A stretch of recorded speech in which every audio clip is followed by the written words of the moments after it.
നമസ്കാരം. മലയാളം TV ലൈവിലേക്ക് ഏവർക്കും സ്വാഗതം. പ്രേക്ഷകരെ, കഴിഞ്ഞ 3 പതിറ്റാണ്ടുകളായി SNDP എന്ന മഹാപ്രസ്ഥാനത്തെ ബാധിച്ചിരുന്ന ശനിദശ മാറിയിരിക്കുന്നു. ബഹുമാനപ്പെട്ട കേരള ഹൈക്കോടതി അതിനെ ചുറ്റിവരിഞ്ഞിരുന്ന വിഷപ്പാമ്പുകളെ ചെവിക്ക് പിടിച്ച് കശക്കി ദൂരെ എറിഞ്ഞ മഹാപ്രസ്ഥാനത്തിന്റെ സൂര്യ തേജസ്സിനെ തിരിച്ചു കൊണ്ടുവന്നിരിക്കുകയാണ് ഈ കഴിഞ്ഞ 2026 മാർച്ച് 12.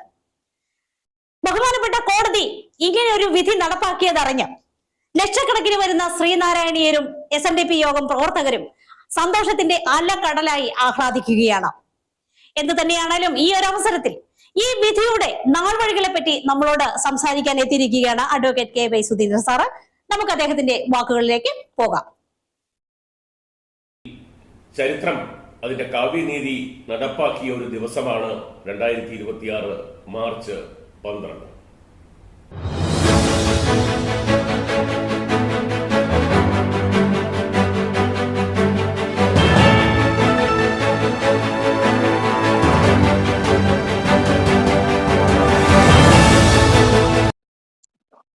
നമസ്കാരം. മലയാളം ലൈവിന്റെ മറ്റൊരധ്യായത്തിലേക്ക് സ്വാഗതം. ഒരു ചെറിയ ഇടവേളയ്ക്ക് ശേഷമാണ് 2026 രണ്ടാമത്തെ ഈ അധ്യായം ആരംഭിക്കുന്നു. ഈ അധ്യായത്തിന് ചരിത്രപരമായ കുറെ പ്രത്യേകതകളുണ്ട്. ഭാരതത്തിന്റെ ചരിത്രത്തിൽ മാർച്ച് 12 എന്ന് പറയുന്നത് സ്വാതന്ത്ര്യ സമരവുമായി ബന്ധപ്പെട്ട് വളരെ പ്രാധാന്യമുള്ള ഒരു ദിവസമാണ്. മാർച്ച് 12 സൂര്യൻ അസ്തമിക്കാത്ത ബ്രിട്ടീഷ് സാമ്രാജ്യത്തെ ഒരു പിടി ഉപ്പുവരലുകൊണ്ട് എറിഞ്ഞു വീഴ്ത്തുവാൻ മഹാത്മാഗാന്ധിയുടെ നേതൃത്വത്തിൽ ദണ്ഡി കടപ്പുറത്തേക്ക് യാത്ര ആരംഭിച്ചത്. അതേപോലെ തന്നെ 1925 മാർച്ച് 12 മറ്റൊരു പ്രത്യേകതയുണ്ട്.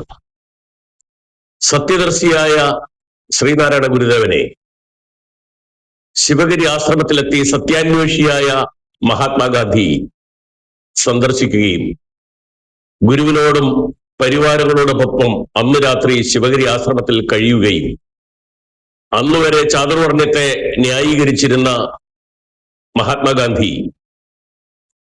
ഗുരുവുമായുള്ള തന്റെ സമ്പർക്കത്തിന് ശേഷം അതിന്റെ നിരർത്ഥകതയെ മനസ്സിലാക്കി തുടർന്ന് ചാതുർവർണ്ണയം മയാസൃഷ്ടം എന്ന സങ്കല്പത്തെ തിരുത്തി തന്റെ മാസികയിലും മറ്റും ലേഖനങ്ങൾ എഴുതി ഐത്തോച്ചാടന പ്രമേയം 1923 ആന്ധ്രയിലെ കാക്കിനാഡയിൽ വെച്ച് നടന്ന AICC സമ്മേളനത്തിൽ TK മാധവൻ അവതരിപ്പിച്ചതിനെ കോൺഗ്രസിന്റെ കർമ്മപരിപാടികളാക്കി മാറ്റുവാൻ തീരുമാനിക്കുകയും ചെയ്ത ഒരു രാത്രിയാണ് മാർച്ച് 12. 100 കൊല്ലം കഴിഞ്ഞ് 2026 മാർച്ച് 12 കേരളത്തിലെ സംഘടനകളുടെ മാതാവായ സംഘടന 1903 രൂപീകൃതമായ SNDP യോഗത്തെ കഴിഞ്ഞ 3 പതിറ്റാണ്ടുകാലമായി ഒരു കൂട്ടം വിഷപ്പാമ്പുകൾ ആ ചന്ദനമരത്തെ ചുറ്റി നീരൂറ്റി കുടിച്ച് ചന്ദനത്തിന്റെ സുഗന്ധവും തണലും കേരള ജനതയ്ക്ക് നഷ്ടമാക്കിക്കൊണ്ടിരുന്ന ആ ദുരവസ്ഥയെ ഈ 2026 മാർച്ച് 12 ബഹുമാനപ്പെട്ട കേരള ഹൈക്കോടതി മൂടോടെ പിഴുതെറിഞ്ഞ ആ പാമ്പിൻ കൂട്ടങ്ങളെ മൂടോടെ വലിച്ചെറിഞ്ഞ ഒരു വിധിന്യായമുണ്ടായ ദിവസമാണ്. അതുകൊണ്ടാണ് ഞാൻ സൂചിപ്പിച്ചത് ഈ അധ്യായത്തിന് ഏറെ പ്രത്യേകതകളുണ്ട്. ഇതിൽ ചരിത്രം അതിന്റെ കാവ്യനീതി നടപ്പാക്കിയ ഒരു ദിവസമാണ് 2026 മാർച്ച് 12. മലയാളത്തിന്റെ ഗുരുനാഥന്മാരുടെ ഗുരുനാഥനായിരുന്ന പരേതനായ പ്രൊഫസർ MK സാനു അവർ കേരള ഹൈക്കോടതിയിൽ writ petition number 8095/2024 Sreenarayana Dharmaparipalana സംരക്ഷണ സമിതിയുടെ chairman advocate Chandrasenan writ petition number 8198/2024 ആയും സമർപ്പിച്ചിരുന്ന 2 റിട്ട് ഹർജികൾ ഒന്നിച്ചു വാദം കേട്ട് ദീർഘമായി വിശകലനം ചെയ്ത് ബഹുമാനനായ ജസ്റ്റിസ് TR രവി അവർ ഒരു വലിയ വിധിന്യായം, ഏകദേശം 112 പേജുള്ള ഒരു വിധിന്യായം പുറപ്പെടുവിച്ചു. ഈ വിധിന്യായത്തിലൂടെയാണ് കഴിഞ്ഞ 30 കൊല്ലമായി SNDP യോഗം എന്ന ചന്ദനമരത്തെ ചുറ്റിയിരുന്ന വിഷപ്പാമ്പുകളുടെ കൂട്ടത്തെ വലിച്ചെറിഞ്ഞത്. അതിലെ ഭാരവാഹികളും അനധികൃതമായി അവിടെ ഇരുന്ന മുഴുവൻ ഡയറക്ടർ ബോർഡ് അംഗങ്ങളും 170ഓളം ഡയറക്ടർ ബോർഡ് അംഗങ്ങളും ആ പദവിയിൽ ഇരിക്കുവാൻ അയോഗ്യരാണ് എന്ന കണ്ടെത്തലാണ് അദ്ദേഹം നടത്തിയത്. ആ വിധിന്യായത്തിന്റെ 89-ാം പേജ് മുതലാണ് അതിന്റെ കൺക്ലൂഷൻ, ഓപ്പറേറ്റിംഗ് പോർഷൻ പറയുന്നത്. അതിന്റെ അടിസ്ഥാനത്തിൽ അദ്ദേഹം പറഞ്ഞിരിക്കുന്നു, it is declared that respondents 4 to 7 are not eligible to be reappointed as directors in view of the non-compliance with the regulations of section 164(2) of the Companies Act 2013. India രാജ്യത്ത് നിലവിലിരിക്കുന്ന 2013 പുതുക്കിയ company നിയമത്തിന്റെ അടിസ്ഥാനത്തിൽ 164 ഉപവകുപ്പ് 2 അടിസ്ഥാനത്തിൽ SNDP യോഗത്തിന്റെ പ്രസിഡന്റായും vice പ്രസിഡന്റായും general സെക്രട്ടറിയായും Devaswom സെക്രട്ടറിയായും ഇരിക്കുന്ന ഭാരവാഹികൾ ആ കസേരയിൽ ഇരിക്കുന്നതിനോ തുടർ നിയമനം നടത്തുന്നതിനോ അയോഗ്യരാണ് എന്ന് ഇതിനാൽ പ്രഖ്യാപിക്കുന്നു എന്നാണ് വിധിന്യായം. 2, it is declared that no person shall be eligible to be appointed or reappointed as director of the SNDP യോഗം unless they possess a DIN which is issued by the state government under the provisions of Kerala Act read with the Companies Act 2013. അതായത് കേരള സർക്കാർ കേന്ദ്ര നിയമത്തിന് അനുപൂരകമായോ issue ചെയ്യുന്ന ഒരു directors identification number അഥവാ DIN ഇല്ലാതെ യാതൊരു വ്യക്തിയും SNDP യോഗത്തിന്റെ ഡയറക്ടർമാരായി അപ്പോയിന്റ് ചെയ്യപ്പെടുവാനോ പുനർനിയമിക്കുവാനോ യോഗ്യരല്ല. അങ്ങനെയുള്ളവരെല്ലാം അയോഗ്യരാണ് എന്ന് കോടതി പ്രഖ്യാപിക്കുന്നു. വീണ്ടും പറയുന്നു, it is declared that respondents 4 to 7, അതായത് SNDP Yogam president, vice president, general secretary, Devaswom secretary are not holding office in accordance with the requirements of the Kerala Act read with the Companies Act 2013, since admittedly none of them have a DIN issued by the state government. ഇപ്രകാരം ഇതിലേക്കായി ഒരു directors identification number കൈവശമില്ലാത്തത് കൊണ്ട്, നൽകപ്പെട്ടിട്ടില്ലാത്തത് കൊണ്ട്, ലഭിച്ചിട്ടില്ലാത്തത് കൊണ്ട് ഇവരാരും ഭാരവാഹികളായി തുടരുവാൻ അർഹരല്ല എന്ന് കോടതി പ്രഖ്യാപിക്കുന്നു. റെസ്പോണ്ടന്റ് 4 to 7, അതായത് ഞാൻ നേരത്തെ പറഞ്ഞ ഭാരവാഹികൾ are declared to have vacated office under section 167(1)(a) of the companies act 2013. ആയതിനാൽ നേരത്തെ പറഞ്ഞ ഭാരവാഹികൾ ഈ നിമിഷം മുതൽ അവരിയ്ക്കുന്ന ഓഫീസിൽ നിന്ന് ഒഴിഞ്ഞതായി ഇതിനാൽ പ്രഖ്യാപിക്കുന്നു. കൂടാതെ സംസ്ഥാന സർക്കാരിനോട് ഒരു കൽപ്പന നടത്തിയിട്ടുണ്ട് കോടതി. സർക്കാരിനോട് നടത്തിയിരിക്കുന്ന കൽപ്പന ഇതാണ്: the respondent 1 is directed to take necessary measures contemplated under section 167(3) for appointing required number of directors to hold office till directors are appointed by the company in its general body.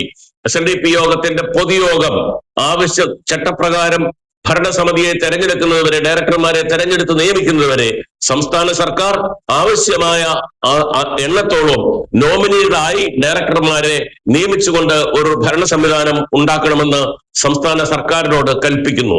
അവസാനമായി കൽപ്പിക്കുന്നു, the inspector general of registration is directed to take consequential action under section 167(2) in view of the declaration that respondent 4 to 7 have vacated office of the director owing to disqualification under section 164(1)(h. സംസ്ഥാന registration വകുപ്പിന്റെ IG-ക്ക് ഒരു കൽപ്പന കൊടുത്തിരിക്കുന്നു. നേരത്തെ പറഞ്ഞ ഭാരവാഹികൾ 4 പേരും ഈ ഉത്തരവ് വന്ന നിമിഷം മുതൽ അവരിയ്ക്കുന്ന ഓഫീസിൽ ഇരിക്കുവാൻ യോഗ്യരല്ല എന്ന കാരണത്താൽ ആ സ്ഥാപനത്തിന്റെ മേൽനടപടികൾ നടത്തുവാനും ചെയ്യുവാനും മേൽനോട്ടം വഹിക്കുവാനും സംസ്ഥാനത്തെ ഇൻസ്പെക്ടർ ജനറൽ ഓഫ് രജിസ്ട്രേഷന് കൽപ്പന പുറപ്പെടുവിച്ചിരിക്കുന്നു. അപ്പൊ SNDP യോഗത്തിന്റെ സമൂലമായ ഒരു ശുദ്ധീകരണ പ്രക്രിയയാണ് 2026 മാർച്ച് 12 ബഹുമാനപ്പെട്ട ഹൈക്കോടതി ഈ ഉത്തരവിലൂടെ നൽകിയിരിക്കുന്നത്. ഇതാണ് ഈ മാർച്ച് 12 കാവ്യനീതി എന്ന് പറയുന്നത്. ഇപ്പോൾ ഇതിനെതിരെ അവര്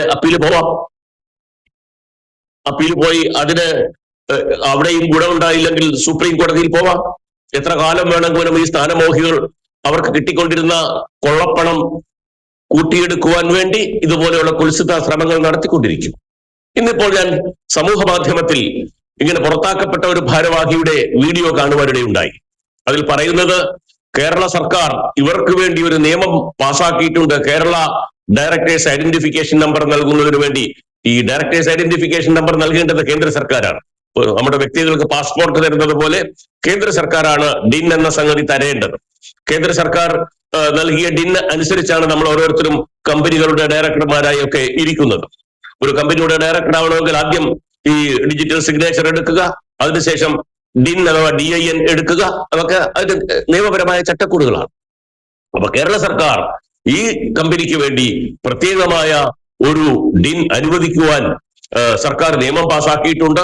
അതിന്റെ മറ്റു നടപടിക്രമങ്ങൾ ഒന്നും പൂർത്തിയായിട്ടില്ല. അതിനുള്ള വഴി ഞങ്ങൾ നോക്കുകയാണ്. അതുകൊണ്ട് എന്റെ സമുദായ അംഗങ്ങൾ മുഴുവൻ ശാന്തരായിരിക്കണം. ഇത് കേട്ടാണ് ഞാൻ ചിരിച്ചുപോയത്. സമുദായ അംഗങ്ങൾ ഈ മാർച്ച് 12-ാം തീയതി വൈകുന്നേരം 4 മണി കഴിഞ്ഞപ്പോൾ മുതൽ കേരളത്തിന്റെ തെരുവോരങ്ങളിൽ പായസം വിതരണം ചെയ്തും മധുരപലഹാരങ്ങൾ വിതരണം ചെയ്തും പടക്കം പൊട്ടിച്ചും ജാഥ നടത്തി ഘോഷയാത്ര നടത്തി ആബാലവൃദ്ധം സമുദായ അംഗങ്ങൾ അതിന് സമയം കണ്ടെത്തി ആഹ്ലാദിക്കുകയാണ് ചെയ്തത്. ആർക്കും ഇങ്ങനെ ഒരു വിധി വന്നതിൽ ദുഃഖമുള്ള കുറച്ചുപേരുണ്ട്. ഈ പരാന്നഭുക്കുകളായ കുറെ ഭിക്ഷാന്തേഹികളായ ആളുകൾ ഈ ഇപ്പോഴത്തെ വിഷപ്പാമ്പുകളുടെ പിന്നാലെ അനുചരവൃന്ദങ്ങളായി നടക്കുന്നുണ്ട്. അവർക്ക് വിഷമമുണ്ടായിട്ടുണ്ട്. കിട്ടിക്കൊണ്ടിരിക്കുന്ന ഈ മാമൂലുകൾ നഷ്ടപ്പെടുമോ എന്നുള്ള ഭയമാണ് ഒരുപക്ഷെ അവരെ ഭരിക്കുന്നത്. അതല്ലാതെ സ്നേഹമുള്ള സമുദായത്തോട് സ്നേഹമുള്ള ഗുരുവിനോട് സ്നേഹമുള്ള ആരും ഇതിൽ സന്തോഷിക്കുകയല്ലാതെ മറ്റൊന്നും ഉണ്ടായിട്ടില്ല. അതുകൊണ്ട് 3-4 ദിവസം കൊണ്ട് ഈ വിധിയെ ഇല്ലാതെയാക്കി നമ്മൾ പൂർവാധികം ശക്തിയായി വീണ്ടും മുമ്പോട്ട് വരും എന്ന രീതിയിലാണ് ഈ പുറത്താക്കപ്പെട്ട ഭാരവാഹികളിൽ ചിലർ സമൂഹ മാധ്യമങ്ങളിലൂടെ വീഡിയോയായും മറ്റുമൊക്കെ പുറത്ത് വിട്ടുകൊണ്ടിരിക്കുന്നത്. അത് അവരുടെ വ്യാമോഹം മാത്രമാണ്. കാരണം ഇപ്പോൾ എല്ലാ അംഗങ്ങൾക്കും ഈ കമ്പനിയിൽ വോട്ടവകാശം വേണമെന്നുള്ള സിംഗിൾ ബെഞ്ചിന്റെ വിധിക്കെതിരെ ഡിവിഷൻ ബെഞ്ച് ആ കാര്യത്തിൽ കേന്ദ്ര സർക്കാർ തീർപ്പ് കൽപ്പിക്കണമെന്നൊരു ഉത്തരവോടുകൂടി കേന്ദ്ര കമ്പനികാര്യ മന്ത്രാലയത്തിന് വിട്ടിരിക്കുകയാണ്. കേന്ദ്ര കമ്പനികാര്യ മന്ത്രാലയത്തിന്റെ പക്കൽ ഡിവിഷൻ ബെഞ്ചിന്റെ ആ ഉത്തരവ് പരിഗണനയിലാണ്. അതോടൊപ്പം തന്നെ എല്ലാവർക്കും വോട്ടവകാശം നൽകണം എന്നുള്ള വിധിക്കെതിരെ വീണ്ടും പരിശോധിക്കുവാൻ കേന്ദ്ര കമ്പനികാര്യ മന്ത്രാലയത്തിന് വിട്ട ഡിവിഷൻ ബെഞ്ചിന്റെ വിധിക്കെതിരെ ശ്രീനാരായണ സംരക്ഷണ സമിതിയുടെ ചെയർമാൻ ശ്രീ ചന്ദ്രസേനന്റെ നേതൃത്വത്തിൽ, കുട്ടനാട് അഡ്വക്കേറ്റ് BP മധുസൂദനന്റെ നേതൃത്വത്തിൽ 4 സ്പെഷ്യൽ ലീവ് ഹർജികൾ ലക്ഷക്കണക്കിന് രൂപ മുടക്കി സുപ്രീം കോടതിയിൽ ഫയൽ ചെയ്തിട്ടുണ്ട്. ഈ കഴിഞ്ഞ തീയതി അത് ബെഞ്ചിൽ വരികയും ഈ ഹോളി അവധിക്ക് ശേഷം വാദം കേൾക്കുവാൻ അത് മാറുകയും ചെയ്തു പോയിട്ടുണ്ട്. അപ്പോൾ ഇങ്ങനെ നിരന്തരമായി പോരാട്ടം നടത്തുന്ന നിരവധിയായ സമുദായ സ്നേഹികൾ ഇവിടെ ഉണ്ട്. ഇതിൽ അംഗത്വമുള്ള മുഴുവൻ ആളുകൾക്കും വോട്ടവകാശം നേടിക്കൊടുത്ത് ഗുരുവിനെ സ്നേഹിക്കുന്ന, ഗുരുവിനെ പൂജിക്കുന്ന, ഗുരുവിനെ ആരാധിക്കുന്ന, ഇതിൽ നിന്ന് കാൽക്കാശ് പോലും എടുത്ത് സ്വന്തം ഉപയോഗത്തിന് ചെലവഴിക്കാത്ത, ആരോഗ്യവും സമയവും സമ്പത്തും ഇതിനുവേണ്ടി ചിലവഴിക്കുന്ന ലക്ഷക്കണക്കായ സമുദായ സ്നേഹികളുണ്ട്. ആ സമുദായ സ്നേഹികളുടെ ഇടയിൽ നിന്നും തൃപ്പാദകൾ പണ്ട് പറഞ്ഞതുപോലെ എന്റെ ദർശനത്തെ നടപ്പാക്കുവാൻ എനിക്കും 100 വർഷത്തിന് ശേഷം ആളുകൾ കടന്നുവരും എന്ന് പറഞ്ഞതുപോലെ ആ 100 വർഷം എത്തിയിരിക്കുന്നു. 2028 ആവുമ്പോൾ മഹാപരിനിർവാണത്തിന്റെ 100 വർഷം വരികയാണ്. അതിനോടടുക്കുമ്പോൾ ഈ സമൂഹത്തിൽ നിന്ന് തന്നെ ഇപ്പോൾ ഉടുപ്പും തയ്പ്പിച്ചിരിക്കുന്നവരാരും ആയിരിക്കില്ല വരുന്നത്. ഈ സമൂഹത്തിൽ നിന്ന് കുമാരനാശാനെ പോലെ, ഡോക്ടർ മൽപൂരെ പോലെ, TK മാധവനെ പോലെ ഈ സമുദായത്തിന് വേണ്ടി സമർപ്പിത ജീവിതം നയിക്കുവാൻ ശേഷിയും ശേമുഷിയുമുള്ളവരെ ഗുരു തന്നെ നിയോഗിക്കും. ആ നിയോഗത്തിലൂടെ പുതിയ നേതൃത്വം വരും. ഇപ്പോൾ മറ്റൊരു നേതാവിന്റെ PR ഏജൻസികളുടെ വാർത്തകൾ മാധ്യമങ്ങളിൽ നിറയുകയാണ്. അദ്ദേഹം ഇതിനേക്കാൾ ഇപ്പോൾ കോടതി ചെവിക്ക് പിടിച്ച് പുറത്താക്കപ്പെട്ട നേതാവിനേക്കാൾ വലിയ ധനാട്ടിനാണെന്നും അതിനേക്കാൾ കൂടുതൽ വ്യവസായം നടത്തുന്ന ആളാണ് എന്നൊക്കെയാണ് വിവരണം പറയുന്നത്. പുറത്താക്കപ്പെട്ട ആൾക്കുള്ള ബാറുകളുടെ എണ്ണത്തേക്കാൾ കൂടുതൽ ബാറുകൾ സംസ്ഥാനത്തിന് പുറത്തുമുള്ള ഒരു മുതലാളിയാണ്. അങ്ങനെ ഒരുപാട് ബാർ മുതലാളിമാർ ഇതിൽ ഉടുപ്പം തയ്പ്പിച്ചിരിക്കുകയാണ്. എന്നിരുന്നാലും ഈ കാര്യങ്ങളിലൊക്കെ ഗുരുവിന്റെ അദൃശ്യമായ ഒരു കരം ഇങ്ങനെ ഉയർത്തിക്കൊണ്ട് ആ അദൃശ്യ കരങ്ങളിലൂടെ ആ 100 വർഷത്തിന് ശേഷം ഈ പ്രസ്ഥാനത്തെ ശുദ്ധീകരിക്കുവാൻ നടത്തിയ അവിടുത്തെ ആ വലിയ ശക്തി ഈ ഗുരുവിനെ വിശ്വസിക്കുന്നവർ, ഈ സമുദായത്തെ വിശ്വസിക്കുന്നവർ എല്ലാവരും കാണുന്നു. സമൂഹത്തിൽ വർഗീയ വിഷത്തിന്റെ തീപ്പൊരികൾ വിതറി ബോംബുകളാക്കി മാറ്റിയ ഈ വിഷക്കൂട്ടങ്ങളെ അദൃശ്യ കരങ്ങൾ കൊണ്ട് ഗുരു തുടച്ചു നീക്കുവാൻ ഒരു ഹേലുവായി ബഹുമാനപ്പെട്ട കോടതിയെ ഉപയോഗിച്ചെങ്കിൽ ഇനിയും ഞങ്ങൾക്ക് ആത്മവിശ്വാസമുണ്ട്. പ്രസ്ഥാനങ്ങളുടെ, കേരളത്തിലെ പ്രസ്ഥാനങ്ങളുടെ, സാമൂഹ്യ പ്രസ്ഥാനങ്ങളുടെ മാതാവായ ഈ മഹാപ്രസ്ഥാനത്തെ വീണ്ടും ഒരു തരത്തിലുള്ള വിഷജന്തുക്കളും ചുറ്റി വരാതിരിക്കുവാൻ തൃപ്പാദങ്ങളുടെ അദൃശ്യകരം ഉണ്ടാവും. അതാണ് 2026 മാർച്ച് 12 കാലത്തിന്റെ കാവ്യനീതി എന്ന് ഒരിക്കൽ കൂടി സൂചിപ്പിച്ചുകൊണ്ട് ഈ വിഷയത്തെ അല്പം നീണ്ടുപോയെങ്കിലും നിങ്ങൾ അവധാനതയോടെ കേട്ടാൽ ഇതിന്റെ ഗൗരവം നിങ്ങൾക്ക് മനസ്സിലാവും എന്ന് വിശ്വസിച്ചുകൊണ്ട് നിങ്ങളുടെ അടുത്ത ഒരു വിഷയവുമായി, കാലിക പ്രസക്തിയുള്ള അടുത്ത ഒരു വിഷയവുമായി ഞാൻ വരാം. അതുവരെ എല്ലാവർക്കും നന്ദി, നമസ്കാരം.